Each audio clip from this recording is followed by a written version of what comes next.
नमस्कार। मैं प्रोफेसर मीना श्रीवास्तव शासकीय कमला राजा कन्या स्नातकोत्तर स्वशासी महाविद्यालय में इतिहास विषय की प्राध्यापक और विभाग अध्यक्ष हूँ।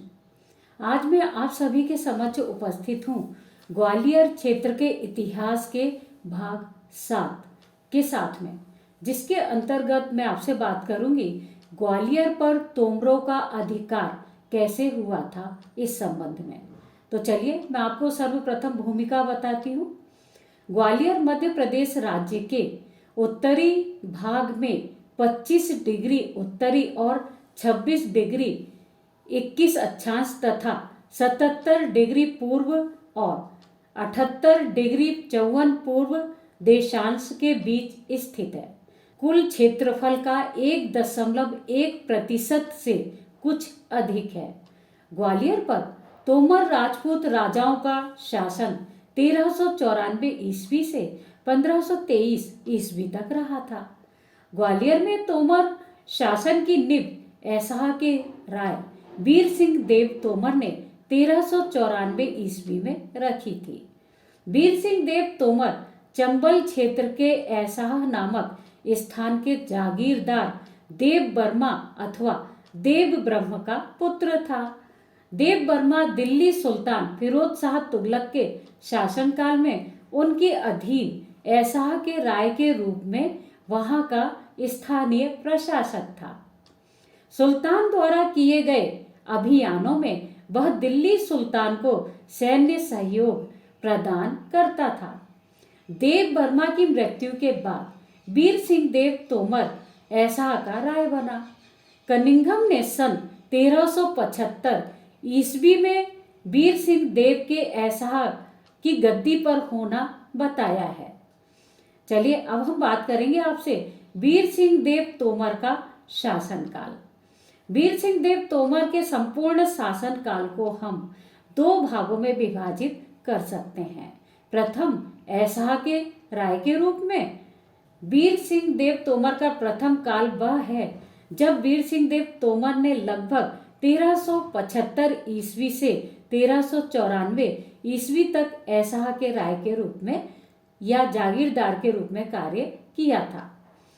अब हम बात करेंगे वीर सिंह देव तोमर के द्वितीय भाग को, जिस समय उसने ग्वालियर के राजा के रूप में कार्य किया था। द्वितीय काल वह है जिसमें वीर सिंह देव तोमर ने सन 1394 ईस्वी से गोपाचलगढ़ पर अर्थात कि ग्वालियर के राजा के रूप में ग्वालियर पर अधिकार कर लिया था और स्वतंत्र हिंदू शासक के रूप में ग्वालियर राजसत्ता को 1400 ईस्वी तक संभाला था। इनके वंश के तोमर राजाओं का शासन ग्वालियर पर 1523 ईस्वी तक रहा था। अब हम बात करेंगे ग्वालियर पर तोमर राजपूत राजाओं का आधिपत्य या अधिकार कैसे स्थापित हुआ था इस संबंध में। 1391-92 ईस्वी में वीर सिंह देव तोमर ने इटावा के सुमेरु चौहान एवं अन्य राजपूत रायों के साथ संगठित होकर स्वयं को दिल्ली से स्वतंत्र घोषित कर दिया था। वीर सिंह देव तोमर के इस संघ में इटावा के सुमेरु चौहान, खौरा के उद्धरण देव एवं मुई गांव के वीर भानु सम्मिलित थे। 1390 ईस्वी में शहजादा नासिरुद्दीन मोहम्मद शाह ने दिल्ली के सुल्तान अबू बकर से सिंहासन छीन लिया था और वह सुल्तान बन गया। इन्होंने 1394 ईस्वी तक दिल्ली पर राज्य किया।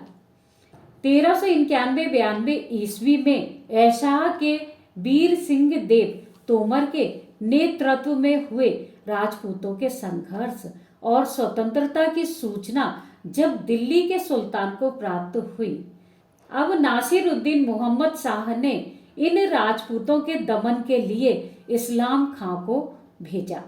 वीर सिंह देव को पकड़कर दिल्ली ले गया। दिल्ली में वीर सिंह देव को परिस्थितिवश सुल्तान की अधीनता स्वीकार करनी पड़ी। वापस ऐसा आने के बाद वीर सिंह देव तोमर ने स्वतंत्रता हेतु प्रयास करने आरंभ कर दिए। जनवरी 1394 ईस्वी में दिल्ली के सुल्तान नासिरुद्दीन मोहम्मद शाह की मृत्यु हो गई।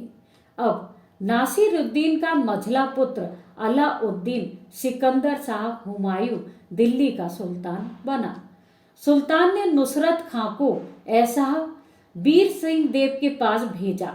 नुसरत खां ने वीर सिंह देव को समझाया, अतः वीर सिंह देव ने दिल्ली जाकर सुल्तान अलाउद्दीन सिकंदर शाह हुमायूं से भेंट की।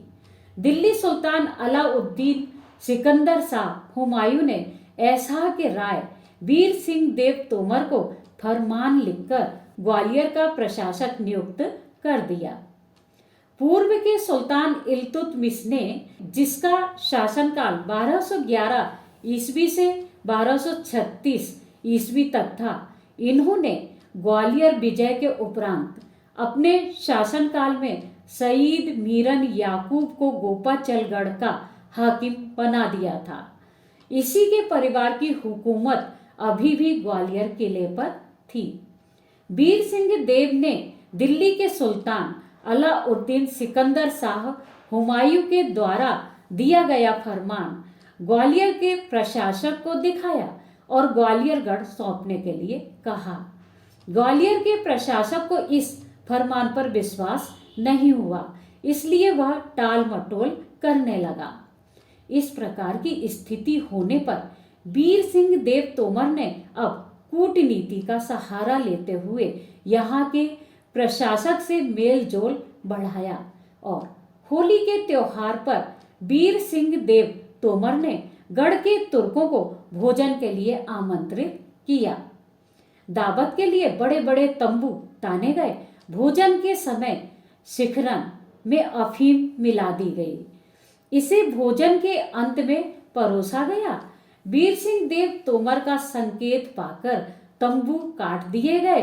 तंबू के गिरने से भगदड़ मच गई। तोमर वीर सिंह देव तोमर के सैनिक तुर्कों पर टूट पड़े। तोमर वीर सिंह देव द्वारा गढ़ से तुर्कों को मार डालने के पश्चात वीर सिंह देव तोमर और इटावा के सुमेरु चौहान पुनः संगठित हुए और 4 जून 1394 ईस्वी के दिन तुर्कों को पूर्ण रूप से पराजित कर ग्वालियर किले पर अपना पूर्ण अधिकार स्थापित करने में सफल रहे। इस प्रकार से ग्वालियर गढ़ पर ऐसा के राय वीर सिंह देव तोमर का अधिकार स्थापित हो गया। ग्वालियर किले पर वीर सिंह देव तोमर के अधिकार के क्या प्रमाण हमें प्राप्त होते हैं, उसके बारे में हम आपसे चर्चा करेंगे। सबसे पहले गंगोला ताल का अभिलेख। गंगोला ताल के अभिलेख में यह लिखा हुआ है कि ओम नमः शिवाय। गंगोला ताल में उत्कीर्ण उपर्युक्त इस अभिलेख से प्रमाणित होता है कि विक्रम संवत 1451 अर्थात कि 1394 ईस्वी में वीर सिंह देव तोमर ने ग्वालियर गढ़ पर अधिकार कर लिया था और अधिकार करने के उपलक्ष्य में ही यह शिलालेख उन्होंने उत्कीर्ण करवाया था। शिलालेख में यह भी उत्कीर्ण प्राप्त होता है कि वीर सिंह देव के पुत्र उद्धरण देव ने शकों अर्थात कि तुर्कों का विनाश किया था। वीर सिंह देव दिल्ली के सुल्तान फिरोज शाह तुगलक 23 मार्च 1351 ईस्वी से 20 सितंबर 1388 ईस्वी तक जिनका अधिकार था की सेवा में थे। उन्होंने दिल्ली के सुल्तान से अपने संबंध विच्छेद कर लिए थे। वीर सिंह देव तोमर डंडरौली के ऐसा ग्राम के जमींदार का पुत्र था। वह गोपाचल के तंवर राज्य का प्रथम शासक था। अब हम बात करेंगे दूसरा जो हमें प्रमाण प्राप्त होता है वह नारायण दास का छिताई चरित। यह पुस्तक मेरे पास भी है। नारायण दास कृत छिताई चरित नामक ग्रंथ से ज्ञात होता है कि वीर सिंह देव तोमर ने 1398 ईस्वी में ग्वालियरगढ़ पर अधिकार कर लिया था। खड्डगराय कृत गोपाचल आख्यान में भी उल्लेख प्राप्त होता है कि वीर सिंह देव तोमर ने किस प्रकार से गोपाचलगढ़ पर अधिकार स्थापित किया था। उन्होंने लिखा है कि तिनके वीर सिंह नृप भये देश बहुत भूपन के लये। वीर सिंह देव तोमर ने ग्वालियर गढ़ पर किस तरह से अधिकार किया था, इसका वर्णन खड्ग राय ने चौपाई के माध्यम से गोपाचल आख्यान में इस प्रकार से किया है। एक दिना मिजमानी ठई, मानी मियाँ प्रीति रस भई, जान्यो नहीं कपट को हेत, मियाँ गयो चली कुटुम समेत, जेबन गए कुटुम समेत, मियाँ बिचारो सांचो हेत, दल बादल तंबू तनवाए, मियाँ तहाँ सब बैठे आए, भई रसोई बरने कौन, लागो तबे जू बिनती होन। जबई शिखरिनी लीनी नाव, ये जो शिखिरनी है ये दही को कहा जाता था उस समय। हासी परो सब ठाऊ, कछु दुबी रहे कछु भजी गए, पकड़ी पकड़ी ते सबरे हये, भयो सोर तहाँ अगणित पार, गढ़ पर लागी गए जुके बार। एक डोमिनी अचिरज करे, काहू पासना टारी ठरे, कबहू ढोल जू गढ़ पर देई, कबहू आदि पौरी को लेई, रही फौज तासो पचिहार, 7 दिनागढ़ राखो नारी, नारी भेद तब गढ़ पर भयो, छल बल कैसो तापे लयो, तोवर गए जू गढ़ पर छाई, मन वांछित फल प्रगटे आई, यह विधि तोमर कीनो राज, सुख संपत्ति धन बाढ़ो राज।